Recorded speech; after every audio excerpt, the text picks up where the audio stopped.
travaille sur la mémoire et les lieux, les espaces. Ce qui m'intéresse, c'est de voir comment la mémoire est là, toujours présente, dans le moment présent qu'on est en train de vivre. Et chacun a raconté aux autres son souvenir personnel de cette période qu'ils ont partagée en France. Donc c'est toujours dans ma démarche l'intérêt que des mémoires individuelles, des souvenirs de chaque personne puissent être partagés avec d'autres. Tout mon travail repose sur cette question. Ensuite, j'ai parlé du texte d'Italo Calvino. Pourquoi il est important pour moi, ce texte qui s'appelle « Les città invisibili », les villes invisibles, et j'ai gardé le titre pour mon projet. Donc le travail pour les premiers jours consiste à parler de ma démarche, qui s'appelle Ville invisible, de mon travail, en tant que metteur en scène de théâtre dans l'espace public. Donc de parler de mon travail et ensuite de faire des exercices d'écriture ou des exercices dans la ville et principalement donc dans le quartier de Sanggedong, où chacun va exprimer un rapport personnel à Séoul et on le partage entre nous. Comment les lieux changent très vite et comment la ville va très vite et comment les lieux s'effacent rapidement tous les jours. Comme on parle de la vitesse dans Séoul, on a décidé avec Ji-in d'aborder le quartier de Sanggedong en marchant extrêmement lentement. Et la question c'est comment on voit différemment, comment on voit autre chose quand on marche très lentement, comment les yeux s'ouvrent quand le corps se pose. Cet mardi après-midi, toute l'après-midi a été consacrée à un travail inspiré de Georges Perec, auteur français qui travaille sur la poésie au quotidien dans la ville et comment, en écrivant très simplement les choses que l'on voit, les actions dans la rue ou des images, on peut ensuite rendre compte d'une sorte de poésie du quotidien dans la ville en simplement redonnant, soit sous forme d'un récit qu'on raconte très simplement. Là, on a vu deux propositions. Une proposition très simple où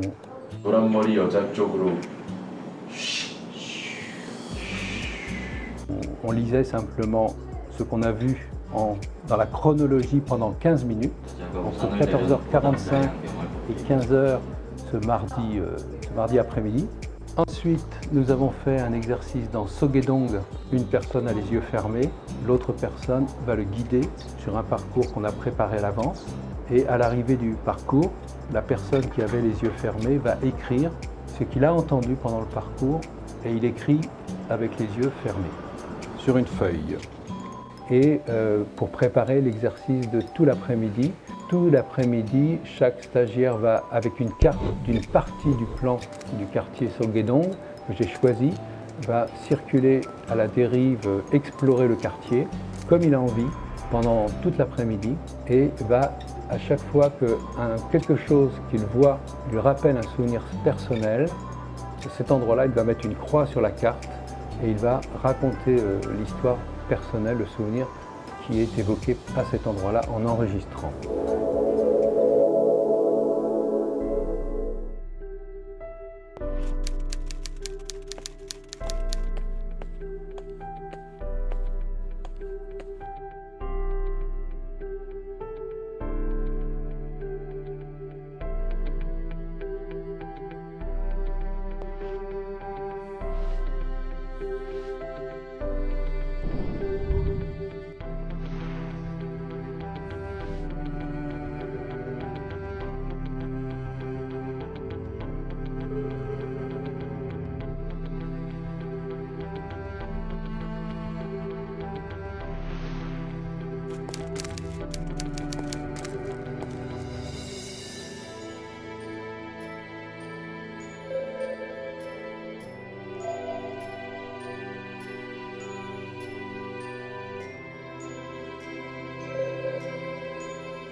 꽃이 핀다.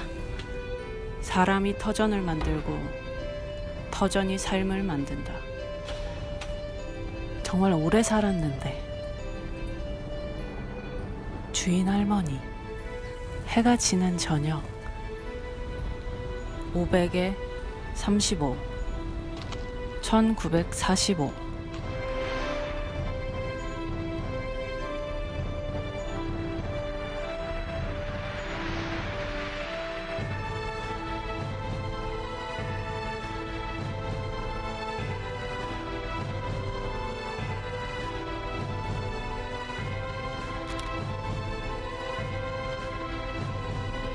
나는 준비되어 있어요. 나를 부숴주세요. 내가 무너져야 날 봐주지 않을까? 너무도 끔찍한 시간을 보내고 있다. 지우는 일은 역시 어렵다. 꾹꾹 눌러 썼을수록 자국은 쉽사리 사라지지 않는다. 너는 내 피부에 눌러붙어 있다.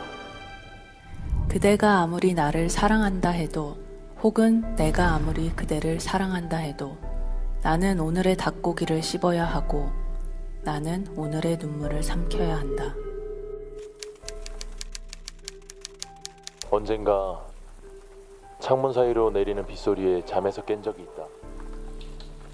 마치 현실 속에서 메말라버린 내 몸과 마음이 정화가 되는 순간이었다. 나도 나만의 방식으로 내 주변에 메말라버린 모든 것들을 안아주고 싶다.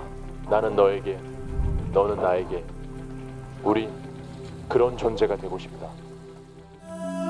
Ce guédon, c'est un morceau de tissu qui s'effiloche